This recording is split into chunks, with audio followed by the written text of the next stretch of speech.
Okey, kali ini saya akan kongsikan penggunaan perisian SPSS untuk buat analisis ataupun kita key in data dan buat analisis statistik. Okay, perisian ni biasa digunakan untuk kajian yang melibatkan kuesioner kan. Tak apa kalau kita ada data bukan kuesioner pun mesti lagi kita boleh guna perisian ni. Tapi perisian ni memang didesainkan untuk analisis kuesioner kan. Nama pun social science social package statistik package for social science. Jadi memang dia mesra kepada kajian-kajian menggunakan instrumen survey. Jadi ni layout yang awal dia. So daripada layout ni dia ada banyak lah ni menu kat atas ni tengok pun macam-macam benda kan. Ni kalau kita buka ni berbagai benda ada sini jadi agak banyaklah item yang kita nak tengok tu kan. Jadi bukan semua benda kita nak guna kita guna yang terhad sajalah. So kat bawah ni dia ada data view dan variable view. Data view ni benda yang kita akan key in. So semua benda yang daripada data questionnaire tu kita akan key in kat sini lah. Basically ini adalah number of respondent. So ini variable kat atas ni dah item-item soalan dalam questionnaire tu sendiri lah kan. Kalau kita ada 10 soalan ada 10 variable lah. Kalau kita ada 40 soalan, 40 variable lah. Semua kena key in. Ini data yang kita masukkan dia punya pilihan angka ataupun kategori ke value. So kat bawah ni variable. Jadi kita mulakan bahagian ni view variable. Okay, kat sini kita kena masukkan detail lah setiap item pada questionnaire kita lah kan. So kalau questionnaire kita ada 10 soalan sampai 10 lah kita isi. Kalau questionnaire kita ada banyak, sampai 40 lah kita isi. Setiap bilangan item dalam soal sidik kita. Jadi katakanlah yang pertama ni, kita nak letak soalan pertama. Katakanlah kita tanya responden berkenaan dengan umur mereka. Age. Okay, age. So isi age je lah. So kita tak boleh start dengan angka. Kita start dengan huruf. Jadi yang ni tak apa, yang ni biarkan je. Dia tak ada kesan apa-apa. Cuma label ni. Label ni kita kena masuk. Kita kena letak label yang lebih detail lah. So, kenal respondent age. Okay. Jadi kat sini value kita ada setengah kaji sedikit dia menggunakan range. Ada setengah kaji sedikit dia tak menggunakan range, dia biarkan dia open macam tu je. Maksudnya dia biarkan kotak kosong dalam questionnaire tu ataupun titik-titik blank kan. Jadi responden masuk. Itu terpulang lah. Tapi saya lebih suka membiarkan open jadi dia boleh masuk spesifik umur dia. Tapi ada setengah keadaan kita nak kategoriskan umur dia. Boleh tapi kekurangan dia kita tak boleh dapat mean value secara tepatlah. Dia akan dapat mean value secara skala yang kita gunakan untuk range lah. Dia ni kalau kita nak gunakan open kita tak payah apa-apa lah. Tapi kalau katakanlah kita nak buat jenis kategori katakanlah kita nak guna kategori jadi kita akan refer value 1 umur katakanlah kita taruh below 20 years old. Okay. Jadi kita add jadi kat sini dia dah masuk lah. Okay. Next mungkin yang kedua, pilihan kedua. Ini macam dia range 21 to 25 years old. Okay. Katakan kita nak satu kategori lagi. Contoh 3 26 above 26 years old. Contoh kita hadkan kepada youngster saja. Okey, macam tu. Okey, kat sini kita dah ada kategori kategori ni. Cuma kalau kita tak nak kategori, kita nak buat open, tak payah isi ni biarkan value dia kosong macam tu. Tak ada apa pengisian. Okey, missing value biasa ada orang gunakan satu nombor yang quite common ada orang taruh 999. Tak apalah, just taruh macam tu ya. Sebab dia tak nak benda tu kosong, tapi sebenarnya benda tu missing value sebab ada yang tak isi Bila orang tak respon pada soalan tu, kita boleh define dia sebagai missing value lah. Itu kemudian kita tengok pada questionnaire. Okay, next, katakanlah kita letak sini. Lepas ungu katakanlah gender Gender kan. Okay. Okay. Ni respondent gender lah.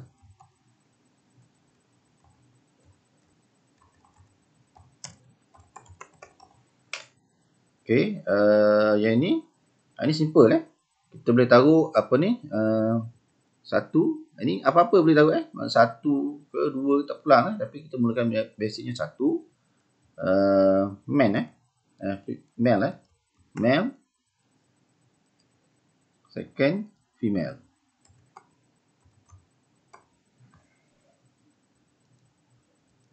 Okay, dah selesai Decimal ni tak ada masalah Kita nak biarkan dia dua macam tu pun, kosong pun tak masalah Cuma kalau kita buat kosong, jadi nombor ni dia jadi macam tu lah nombor dia, simbol dia ataupun dia mewakilkan tu lah. Kalau kita pakai dua, dia jadi macam tu. Tak ada isu besar ni nak biarkan macam ni ataupun nak buat satu terpulang. Tapi kalau nak dapat kemas, kita set kosong lah dia lebih kemas lah. Simbol kita bagi tu, ni pun sama kita boleh masukkan discrete value Okay, next. Okay, ni katakanlah kita nak letak apa lagi, dia punya education education. Benda ni kita boleh letak penuh nama macam ni ataupun kita nak buat macam tu pun boleh sebab ni tak semestinya nama panjang tu sebab ini just variable saja Okay.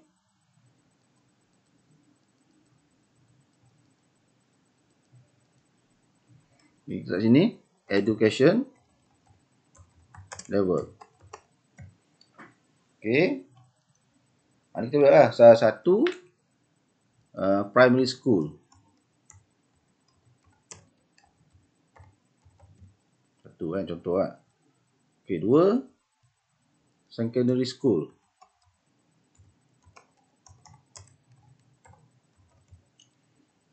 Okay, tiga tertiary school. Tertiary lah. Bukan tertiary school pendidikan tinggi Okay, ni pun kadang-kadang kita boleh copy Ctrl C dan copy lah. Oh, tak boleh di copy kat atas ni Copy paste pun boleh juga dia memudahkan lagi lah kita punya insert dah selesai jadi kita masuklah ni. Masuk ni. Cuma kalau ada liquid skill contohkan soalan ada liquid skill kan. Soalan pertama katakanlah kita tanya pasal safety apa-apalah yang soalan itu ataupun kita nak pakai apa ni question 10. Contoh nak refer tak apa, asalkan sini kita boleh taruh indikator Okay, about itu soalan ni kita buat lah ni punya indikator safety issue Okay, contoh lah saya buat contoh. Okay, kat sini ni kita boleh buat lah ni untuk level liquid first strongly agree contoh Okay. Dua agree. Biasanya satu ni kita buat disagree lima tu agree disagree. Okay, next. Dua disagree dua disagree. Okay, tiga tengah-tengah neutral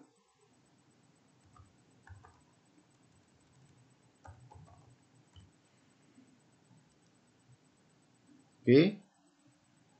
Empat agree.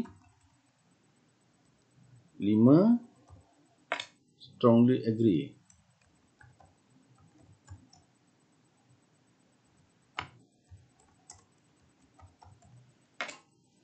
Okay. Oh, ni silap. Betul kan.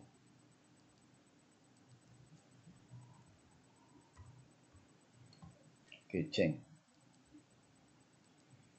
Okay, ni mungkin kita buat kosong kan.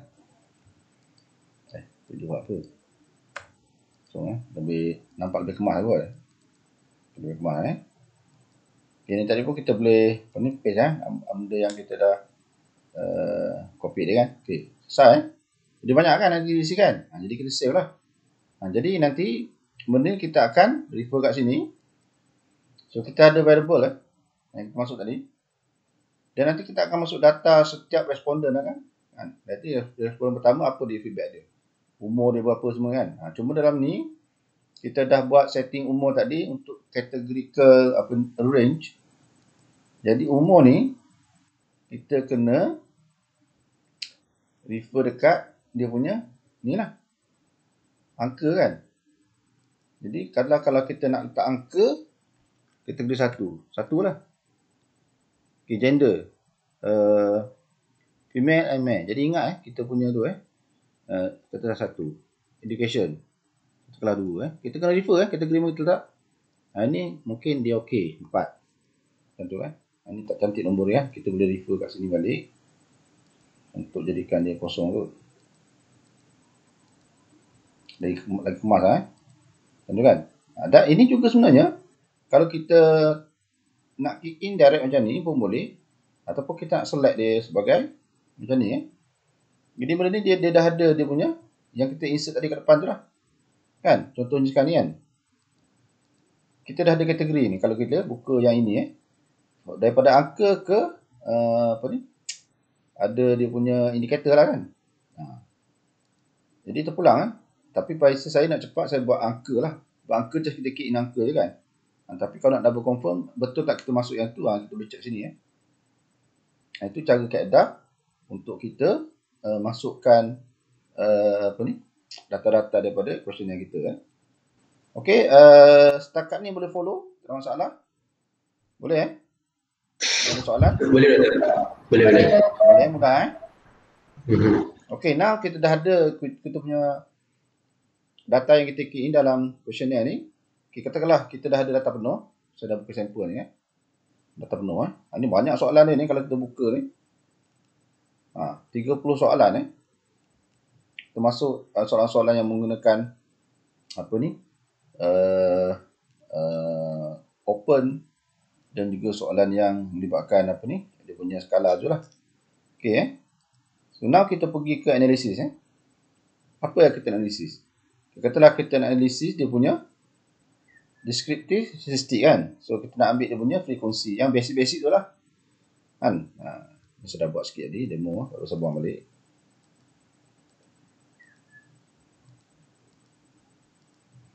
Okay, first kita nak tengok dia punya frekuensi Okay, kita kalau gender, race, marital status, education. So kita masuk ke sini. Kita dah set ini kita nak tengok Jadi statistik apa nak tengok? Okay, dalam ni dia banyak macam Cuma kalau kita menggunakan categorical data tadi tu macam gender, education level kan dia ada kategori. Jadi dia tak boleh dapatkan value ni melainkan soalan kita open. Macam kalau kita buat umur, kita tak buat range umur, kita open. Jadi orang isi item by item macam ni Ini diisi item by item ni, maksudnya umur yang spesifik. Macam ni kita boleh dapatkan mean dia lah. Median dia, mode sebagainya lah. Cuma yang ni macam dia tak berkenaan sebab apa yang kita tanya ni dia macam bukan nombor yang absolute dia kategori jadi tak perlu sangat yang tu. Chart ni kita boleh nama bar chart ke pie chart ke histogram. Saya lebih prefer histogram sebab dia ada ni show normal ke histogram. Jadi kita boleh lihat soalan kita tu dia normal distribution atau tidak So yang lain tak berkenaan sangat. Kita klik. Jadi yang kita dah import dalam ni tadi dia akan display macam ni lah. Kan? Data untuk gender, frekuensi dia berapa, agihan dia kan. So kat sini itu percentage lah. Kan? Percent value 70, 28 ni kan. Okay. Boleh sama juga. Okay, ada kategori age, berapa persen. Kalau saat ni kat sini kita boleh buat taburan. Taburan yang questionnaire kita ni berapa persen. Okay, dan juga dia akan display histogram ni lah. Histogram ni. Jadi histogram saya rasa agak penting sebab kita nak tengok dia punya agihan dia tu normal tak normal. Macam ni still accept lah untuk normal kan. Tapi kalau tengok ni dah ada macam masuk ke belah kiri sikit Tapi kita still accept lah kan. Sebab gender ni kan kita kadang-kadang banyak dapat responden daripada gender lelaki. Tengok subjek kita lah, ni motosikal kan. Ni soalan melibatkan pengguna motosikal. Jadi mungkin lelaki lebih ramai. Tapi ni dia tak ketara sangat lah sebab obviously motosikal banyak ramai lelaki yang naik. Tapi kalau soalan kita melibatkan benda-benda yang common, mungkin gender ni kita kena tengok baliklah agihan dia. Jangan terlampau memberat pada satu gender, nanti dia akan bias. Kalau boleh 40, 60, okay, boleh accept lah. 55, 45, 47, 53, okay, acceptable Tapi kalau jurang ni 80, 20, agak bias lah. Macam ni race. Race pun kita boleh terima lah kan. Sebab kita ada kategori 1, Malay sebagainya kan. Cuma yang ada kat sini, dia figure dia ni tak secantik benda yang ada dalam Excel lah. Jadi kita mesti boleh guna pakai data ni kan untuk kita letak dalam Excel lah kan. Jadi benda-benda ni kita boleh copy direct Mana kita boleh tekan sini copy. Jadi kita boleh paste dalam Excel ataupun dalam Word, tak ada masalah. Jadi dalam Excel ni kita dah ada value ni. Lebih baik gunakan value ni untuk kita buat baca dan lain lah. Baca lebih cantik lah kan. Okay, itu yang basic untuk kita letak dia punya histogram sebagainya lah. Okay, next katakanlah kalau kita nak buat data mengenai mean Okay, kata nak mean. Okay, biasa mean kalau kita kata umur Pasal ni umur yang open kan. Jadi kat sini kita boleh test berapa umur mean umur Okay, kita just masuk t-test lah. Okay, kali ni kita boleh dapat mean umur Ini standard deviation kita. So ini semua dia punya central tendency dia lah kalau kita belajar statistik Okay, mean umur. Tapi kalau kita rasa nak dapat yang lebih detail sikit, kita boleh ambil yang kat sini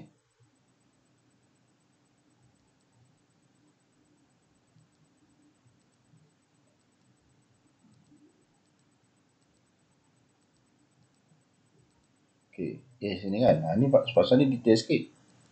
So kita dah dapat mean, median, mode, macam-macam Kita boleh dapat standard deviation juga. Kita boleh dapat minimum value, maximum value. Ni banyak boleh dapat.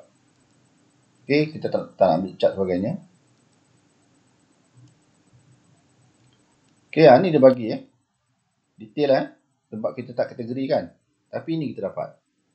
So daripada 500 responden, mean dia 26, median dia 24, maximum minimum value 12 tahun, maximum age 49. Itu yang kita boleh buat lah. Sebenarnya ni pun kita boleh guna pakai.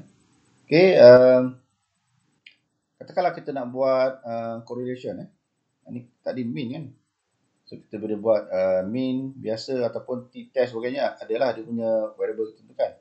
Kata-kata kita nak buat correlation kita nak correlate satu data tu dengan variable lain cuma saya mungkin kena buka sekejap Okay, kita buka data baru untuk tengok correlation. Okay, ini correlation. Kita ambil bivariate. Nah, kita carilah item yang kita nak correlate tadi Okay, kita nak correlate antara attitude, subjective norm, perceived control. Ini yang ada dalam kita punya questionnaire kita dengan behavior Oh, dia tak terpilih. Yang sama satu behavior, attitude, subjective norm. Ni contoh kita nak correlate macam ni. Okay. So kat ni kita tekan Pearson Pearson correlation. Ni to tail, tidak masalah itu. So ini kita boleh dapatkan dia punya mean and standard deviation So kita proceed. So kat sini dia akan beri dia punya detail lah. Descriptive statistic. Yang bawah ni dia akan tunjuk correlation value So mana yang ada star-star ni, Dia menunjukkan dia correlated Cuma untuk star ni kena observe supaya dia tak melebihi nilai yang tinggi. So nilai yang tinggi ni maksudnya melebihi 0.85 ke atas 0.9 sebagainya lah. Sebab dia dah pergi menjurus kepada isu multicollinearity, iaitu dia menyerupai variable yang satu lagi. Contohnya tiba-tiba kan behavior dengan attitude dia 0.9. Sebenarnya behavior attitude ni dia dah macam menyerupai. Jadi untuk selesaikan masalah tu, sama ada kita exclude salah satu ataupun kita combine menjadi satu variable baru. Kita namakanlah benda tu variable baru. Sebab kita nak elak dia jangan terlampau tinggi dia punya nilai art ni. Correlation ni kan melihat dia art. So ini art art value ni. Kita kena kawal nilai apa ni? Correlation value untuk apa ni? Art value tu. So sini tu significant Maksudnya nilai ni sangat kecil 0.01. Okey, kalau biasa kita set 0.05 tapi memang tak apalah. Dia lebih kecil lagi bagus. Cuma nak elak dia punya nilai R ni supaya jangan terlampau tinggi lebih 0.85 Okey, katakanlah kita nak buat satu lagi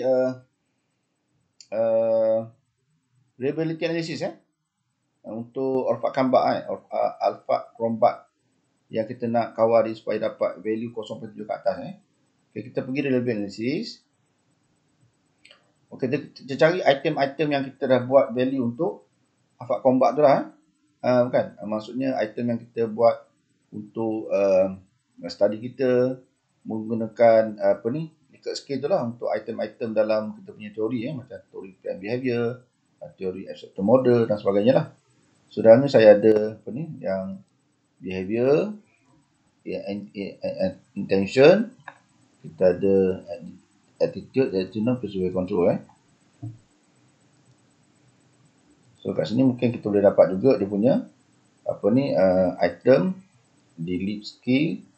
So ni bolehlah kita masukkan kalau nak masuk tak masalah Okey, yang lain-lain tak kritikal sangat.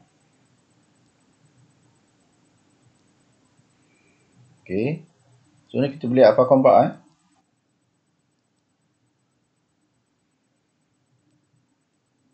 Okey, yang kita masuk tadi tu kita dah dapat nilai alpha combat dia 0.06 tapi ni saya masuk untuk semua item tu by right pelajar kena buat sebab setiap item ni kan dia ada value untuk alpha combat tu jadi kita kena masukkan semua lah item yang dalam dia punya komponen ni macam ni saya ambil sekaligus macam ni kan. Okey, dan tengok value kat sini kalau kita delete benda ni contoh dia akan dapat value 0.64. Tapi kalau kat sini 0.66 dah tinggi maksudnya daripada value ni, jadi tak payah kacau ini saya gabungkan semua Lebih barat kalau pelajar nak buat daripada awal, ambil dia punya item yang soalan item by item tu. Bukannya ini dah dikirakan satu construct yang kita combine sebab satu soalan tu kan dia ada dia punya value dia kan. Dia item-item lah. Jadi semua tu kita kena ambil untuk pilih. Katakanlah untuk item pertama tu ada 5 soalan. Semua tu kita pilih. Kita kena semua kita pilih. Jadi masukkan dalam ni. Jadi kita boleh lihat keseluruhan. Itu kaedahnya. Okay, next. Kalau kita nak buat regression. So kita ambil linear. Okay, first kita tahu dependent kita. Kalau kita lihat model TBP, dependent DBP ni, yang pertama, yang depan sekali adalah behavior. Okay, follow by, dia punya next, belakang dia, ataupun yang berkait dengan behavior ni, intention. Okay, yang pergi kepada intention ni adalah attitude, subjective norm, dan perceivable control. So, kat sini kita lihat statistik. Kat sini biasanya kita ambil estimate value, model fit, boleh ambil juga yang ni R squared tengok dia punya tu kan. Okay. Ini kita set yang common 95% default. Kalau kita nak kecilkan lagi boleh 99 ke 90 tak masalah. Tapi ni default 95 lah 95% confidence level ataupun significant at 0.05 Okay. Yang lain-lain tak ada kritikal sangat sebab kita tak nak bagi modeling yang detail. Okay, proceed je lah. Proceed je lah. Okay, now kita ada dia punya regressionnya. First, kita lihat dia punya arc square dia. So, ni dia arc square dia. 0.28. Okay. Okay, ANOVA dia. Sebenarnya kalau ikut kajian-kajian yang menggunakan data-data tangible, macam kita measure tekanan ke, kekuatan bahan ke.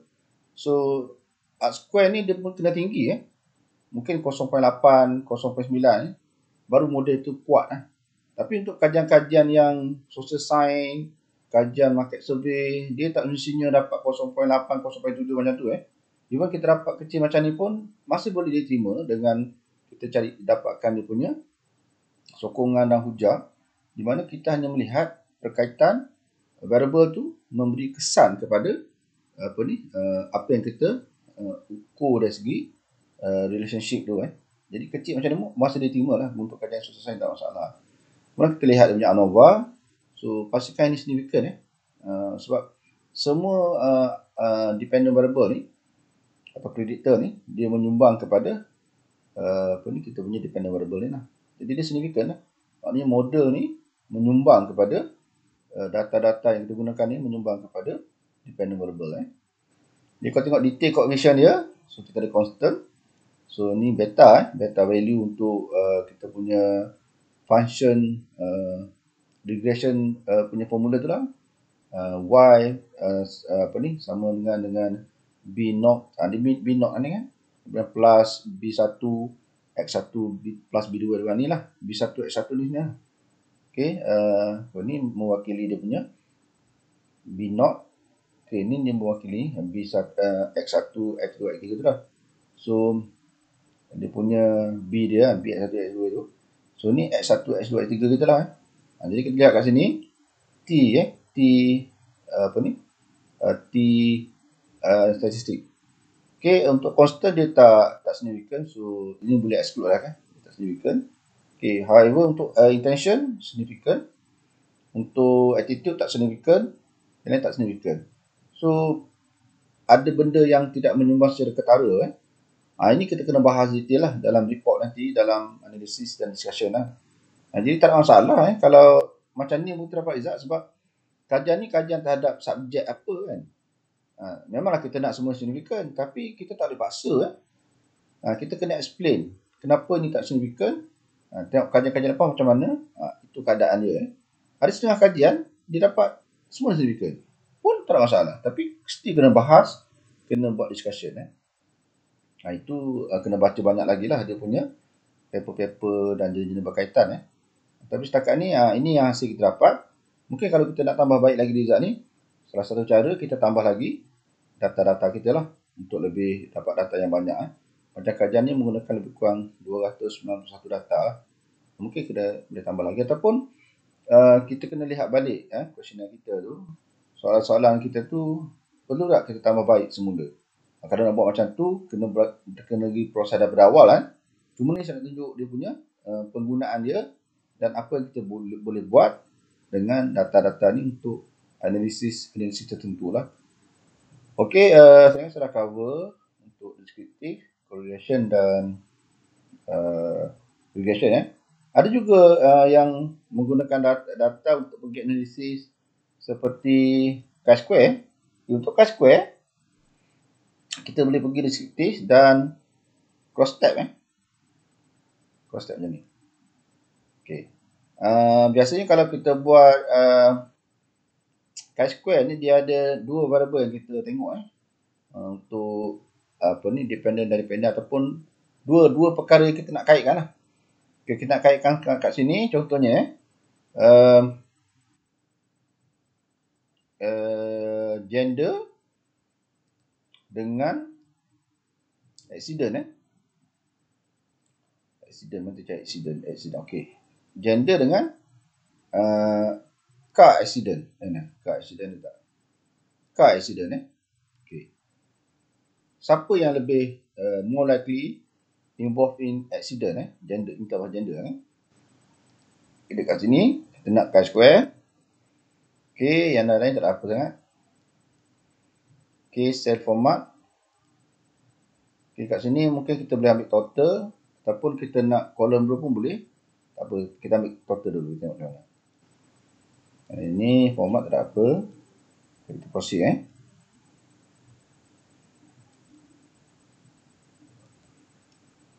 Okey, dah kat sini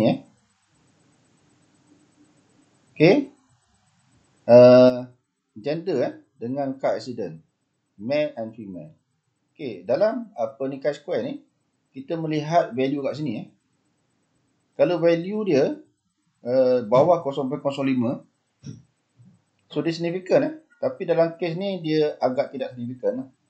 Even data kita ni agak banyak lelaki tapi still tidak signifikan. Data lelaki tengok 300 lebih sini dan 30 lebih untuk perempuan. Agihan gender walaupun agak memberati lelaki tapi still tak signifikan sebab ada juga kejadian yang berlaku di malangan di gender wanita untuk lelaki tapi oleh kerana significant value dia di bawah 0,0 melebihi 0,0 dia tidak signifikan Okey, apa pula kalau kita lihat faktor lain Okey, kita ambil mula untuk prostat. Kita nak buang gender, kita nak ambil status marriage Okey, sel tadi kita ubah sekarang kita ambil column pula Okey. So pastikan dia punya bawah ni 100 Kalau kita ambil row total kat ni 100 Kalau kita ambil total and row dua-dua ada 100 ni Okey, kalau kita lihat kat sini pun tidak signifikan Dia tak sampai tidak kurang dia melebihi 0,0 Maksudnya status perkahwinan tidak berkait dengan accident, sama ada kahwin ke tak kahwin ke tetap terlibat dengan accident dan dia tidak ada kesan dari segi berkaitan Mungkin kita cari satu lah item yang ketara dari segi dia punya chi-square tadi Okey, mungkin kita nak ambil gender dengan bike accident. Mungkin dia nampak ketara kot. Okey. Kita buat row pula Tadi kita buat column buat row pula. Okey. Saya seru dulu cantik sebab kita nampak apa ni 100 kat sini kan. Okey. Dia signifikan maksudnya berlaku perkaitan antara gender dengan kemalangan motosikal So yang mana lebih ketara? So kalau kita lihat kat sini, tengok yes Okey, male gender, yes dia tinggi 51 berbanding female yes dia 20 lebih je. Jadi dia adalah berkait kemalangan motosikal berkait dengan gender di mana lelaki lebih dominan ataupun lebih banyak terlibat dengan kemalangan berbanding wanita. Jadi kita boleh buat satu conclusion bahawa penunggang lelaki lebih banyak terlibat dengan kemalangan berbanding penunggang wanita. Jadi daripada conclusion tu kita boleh buat satu cadangan kalau kita nak buat program untuk safety campaign ke whatsoever Jadi kita kena fokuskan kepada gender lelaki sajalah. Wanita sebab yang dominan banyak accidentnya gender lelaki Jadi itu cara kita analisis gunakan prospect menggunakan chi-square. Okey, setakat ni macam mana? Boleh ikut? Boleh follow dia punya step-step untuk analisis guna statistik SPSS ni? Boleh Boleh. Betul nak tanya betul. Okey. Apa tu kalau kita nak analisis, kalau contoh kalau dalam kita punya tesis tu ada analisis apa je yang biasa guna ke semua jenis analisis kita akan guna dalam tesis nanti? Okey, basically kita lihat objektif kita Objektif kita tu nak tengok apa biasanya kalau kita menggunakan teori ataupun model-model dah establish, kita nak lihat dia punya faktor mana yang dominan yang menyumbang kepada subjek kita Biasanya kalau gunakan teori tertentu macam TBP ke TAM ke whatsoever lah kan, ataupun kita develop kita punya model sendiri, of course lah biasa kita akan gunakan regression dan correlation lah. Tapi kalau just kita nak lihat faktor-faktor tertentu, kita tak kaitkan dengan mana-mana teori sebagainya, mungkin kita boleh buat t-test, chi-square test, ANOVA pun boleh digunakan. Biasanya kita akan lihat objektif kita lah. Objektif kajian kita tu nak tengok sampai tahap mana. Jadi melalui objektif itulah kita akan pilih analisis yang bersesuaian untuk menjawab persoalan kajian juga untuk mencapaikan objektif kajian kita. Itu sajalah sangat yang biasa kita buat dalam menentukan tahap analisis yang kita gunakan untuk kajian-kajian kita ni. Okey, ada soalan lain?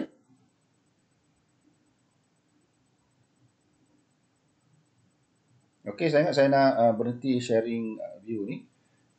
Mungkin kalau ada perbincangan lanjutan kita akan boleh teruskan lepas ni. Okey, saya berhenti dekat ni dulu untuk share view ni.